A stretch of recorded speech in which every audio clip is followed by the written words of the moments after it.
Hello and welcome, नमस्कार।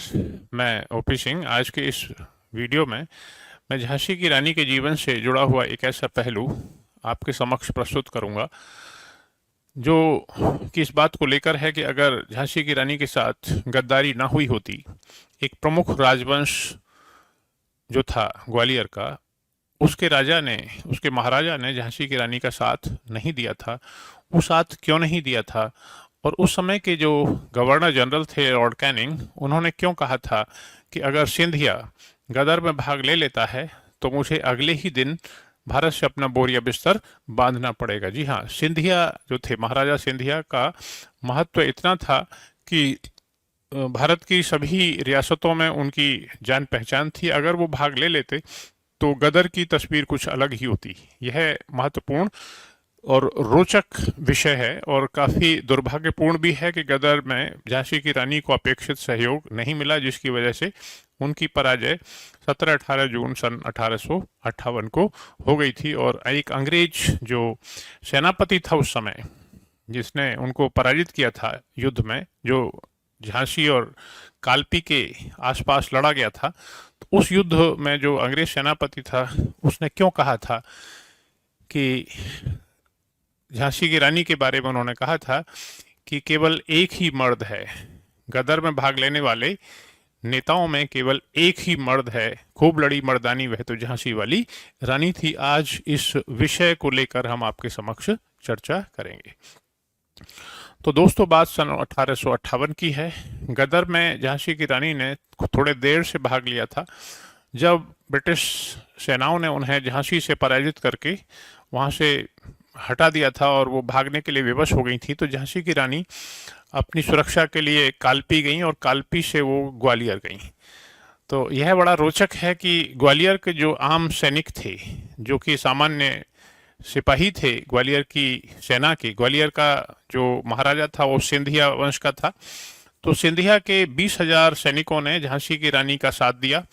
और सिंधिया साहब जो थे वो अंग्रेजों की छत्र छाया में, अंग्रेजों के संरक्षण में वहां से भागकर अपनी जान बचाकर आगरा चले गए थे। उस समय अगर सिंधिया झांसी की रानी के साथ आ जाते तो भारत में उन्हें देखा देखी या उनको उदाहरण को अनुकरण करके बहुत सारी देशी रियासतें भारत की आज़ादी की इस लड़ाई में शामिल हो सकती थी। इसी संदर्भ में जो गवर्नर जनरल थे, उन्होंने ये बात लिखी थी कि अगर सिंधिया गदर में भाग ले लेता है तो मुझे अगले ही दिन भारत से अपना बोरिया बिस्तर बांधना पड़ सकता है। तो यह बात बड़ी महत्वपूर्ण है। एक अन्य स्थल पर लॉर्ड कैनिंग, जो 1856 से 1862 के बीच में भारत के गवर्नर जनरल रहे थे, उन्होंने एक अन्य स्थल पर लिखा है कि देशी रियासतों ने गदर में तूफान को रोकने में एक अवरोधक की भूमिका निभाई है। They took up the role, they played the role of a breakwater in the storm. तूफान को रोकने में उन्होंने अंग्रेजों की मदद की है। यहाँ पे यह बात ध्यान रखने की बात है कि गदर में भाग लेने वालों के हाथ असफलता क्यों लगी।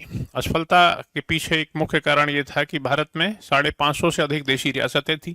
तो सारी की सारी देशी रियासतें, लगभग अमूमन सारी की सारी देशी रियासतें अंग्रेजों के सहयोग में लगी रही थी। उन्होंने न केवल चुप्पी साधी, बल्कि धन से और सेना बल से अंग्रेजों की काफी मदद की, संसाधनों के साथ उन्होंने अंग्रेजों की मदद की।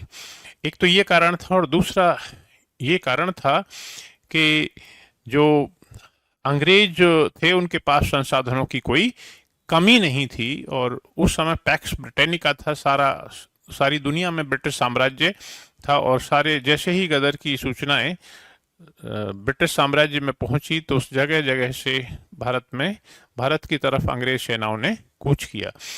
बेशक भारत में इस गदर का दमन हुआ और उसकी वजह से हमें, हमारे लोगों को काफ़ी परेशानियां उठानी पड़ी। लेकिन बात यह है कि झांसी की रानी वीर गति को प्राप्त हुई। 17-18 जून को झांसी की रानी एक अंग्रेज सेना के साथ लड़ते हुए वीर गति को प्राप्त हुई। और उस समय अंग्रेज सेनापति जो हीरोज थे उन्होंने कहा था कि केवल एक ही मर्द है गदर के नेताओं में, वो है झांसी की रानी। तो खूब लड़ी मर्दानी वह तो झांसी वाली रानी थी। उसी को आधार बनाकर एक कविता जो लिखी थी सुभद्रा कुमारी चौहान ने, वो कविता जन जन में काफ़ी लोकप्रिय हुई। और झांसी की रानी ने अपनी बहादुरी से, अपनी वीरता से अंग्रेजों से भी लोहा मनवा लिया था। लेकिन दुर्भाग्य की बात यह है कि भारत में जितने स्वतंत्रता सेनानी थे, लाखों लोगों ने अपनी जानें दी 1857-58 के गदर में, उनसे ज़्यादा बड़ी संख्या ऐसे लोगों की थी जो अंग्रेजों के सहयोग कर रहे थे। यही भारत का दुर्भाग्य भी था। काश सिंधिया ने गदर में झांसी की रानी का सहयोग किया होता और झांसी की रानी को अपेक्षा के अनुरूप सफलता मिल जाती। देशी रियासतों की बड़ी संख्या अगर गदर में भाग लेने के लिए आ जाती तो अंग्रेजी शासन, अंग्रेजी हुकूमत का भारत से अंत उसी समय हो जाता। लेकिन यही भारत की विडंबना भी है कि गदर में कोई बड़ी संख्या में देशी रियासतें भाग लेने के लिए नहीं आई। और इस तरह से झांसी की रानी की मृत्यु के साथ ही गदर की इस महान घटना का एक तरह से पटाक्षेप हो गया। इसी के साथ मैं इस वीडियो का समापन करता हूं। आपको वीडियो कैसा लगा कमेंट बॉक्स में ज़रूर लिखें और किसी अन्य रोचक विषय पर हम जल्दी ही एक अन्य वीडियो के साथ आपके साथ फिर से रूबरू होंगे। तब तक के लिए नमस्कार।